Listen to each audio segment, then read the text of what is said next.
Венко Андоновски, имаш пчела на носот. 29. август. Ова е мојот дневник.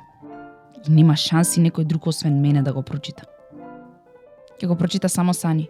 И тоа на Нова година, кога што си ветивме.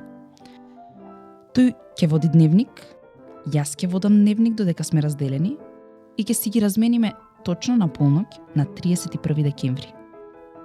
Има ли поубаво од тоа? Најдобриот другар да ти ја даде душата на подарок. И ти нему. Дедо Мраз не исполнува такви желби.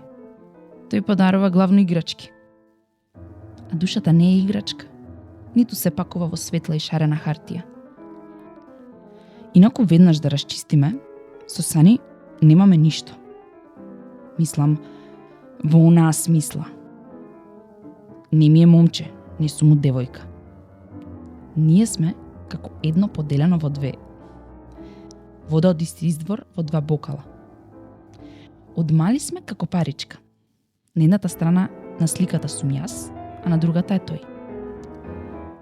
И како што не можеш да замислиш паричката да има аверс, така се вика предната страна, вели татко ми, а да нема реверс, така се вика задната страна. Така сме јас и Сани.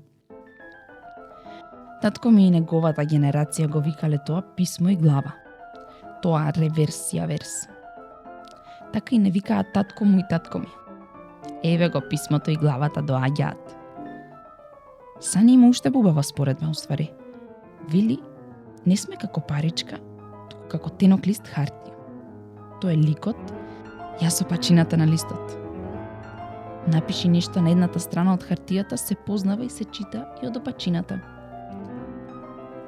Рака на срце ќе биде одопаку напишано, што е нормално, зашто јас сум женско, а тој машко. А машките работи секогаш и изгледаат наопаку. Например, она тепање на машките пред женските. Машките мислат дека тоа е сила, а за женските е само слабост. Зашто само слабиот покажува дека е силен. Силниот си молчи. И затоа што сме две страници на еден лист хартија, секогаш кога Сани го повредувале, ме повредувале и мене. И кога мене ме повредувале, го повредувале Сани. И затоа и сме се бранеле еден со друг. Како што вели Сани, ај пробај да ја скинеш само предната страна од листот, а задната да не се скине. Не може, се разбира. Би сакал секој да има таква половина од душата каква што ми е мене Сани. И бидејќи никој освен Сани не смее да го чита ова, го заклучувам дневникот со две катанчиња. Едното е со златно клуче закачено на кориците, таков ми го купи тата во Дубај. А другото е катанчето на моето срце. Избор нема да кажам никому од ова што е напишано овде. Никој не смее да знае што има ни во дневникот, ни во срце. Зашто никој освен Сани. Затоа што сум премногу различна. Само со Сани сум слична. Иста. Толку сум различна од другите, што ми доаѓа да плачам што не сум иста. Тато вели дека е добро што сум различна. Не го разбирам зошто е тоа добро. Кога е човек различен, не го прифаќаат тие што си исти. Само го потурнуваат. Им пречи на другите дури и кога молчи. Им пречи со самото тоа што е различен. И луѓето тоа е поразвиено одошто кај овците. Затоа ги навредуваме овците кога велиме дека некој е црна овца. Еднаш седев со тато на излет на една падина и гледав во едно стадо со една црна овца. Сите други беа бели. Ниједна бела овца не истори ништо на црната. Да беа луѓе ќе ја избркаа. А и овчарчето беше добро. Само на црната искубеше најсочна трева и ја чистеше. И ја пазеше како зеницата во окото. Баш затоа што е црна. И кај луѓето не е така. Ако си различен, те доживуваат како опасен. Без разлика што ти си сам, а тие можат да бидат милиони. А тато вели, подобро е да си уникатен, зашто си број еден. А милионите се обични нули, после тој број еден. Кога веќе почнав за овците, да кажам, различна сум. Прво по косата. Машките често ме викнат овца. Косата ми е виткана како руно. Знам дека е така затоа што тато е дипломиран ветеринар и од мала знам се за овците, ама знам и дека не сум овца. Девојче сум, велам, и не знам зошто повторувам како да треба и нив и себе си да се убедувам дека сум девојче. И кога ме завикаа овца, прво си помислив дека нешто биолошки не е во ред со мене, зашто имам руно место коса.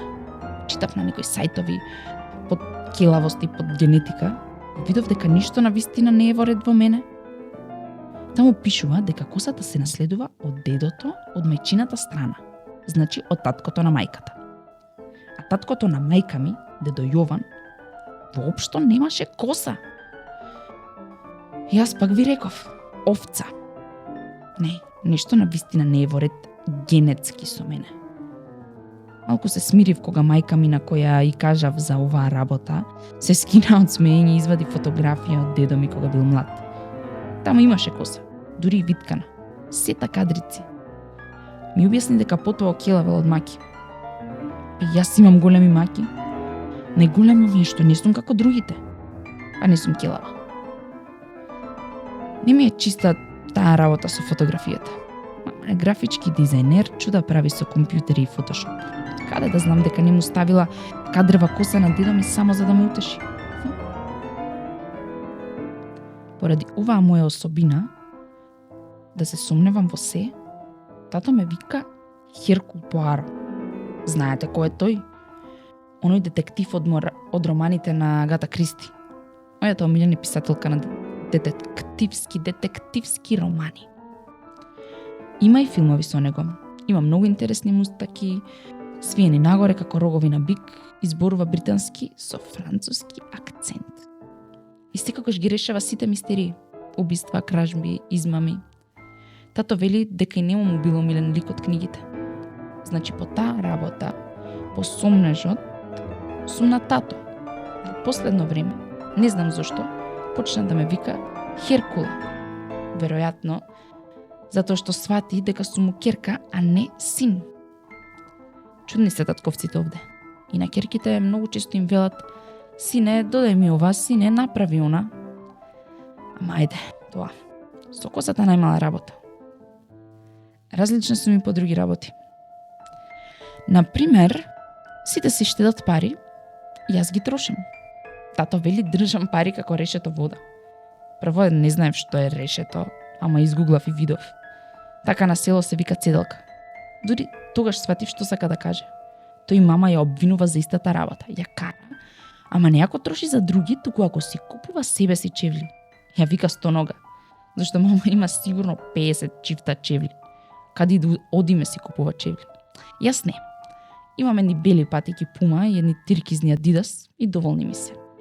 И фармерки Дизел и едни постари Реплей. Ама не знам да додржам пари кога сум во друштво. Сите сакам да ги почестам. Некако убаво ми е кога на другите им правам убаво. Тато вели ќе се освестам. Што значи тоа ќе се освестам? Сватам дека луѓето се неблагодарни. Зошто тие тебе никогаш не те почестат? Ме прашува кога му контрирам. На тоа прашање немам одговор.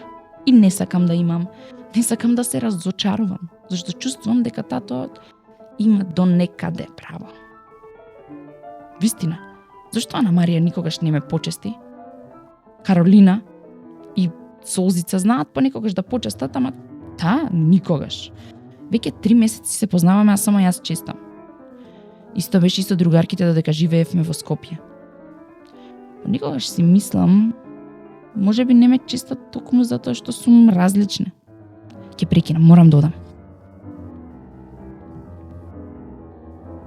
Доколку сакате да дознаете повеќе што Сани напишала во нејзиниот дневник, оваа книга можете да ја најдете во продажните места на Паблишер.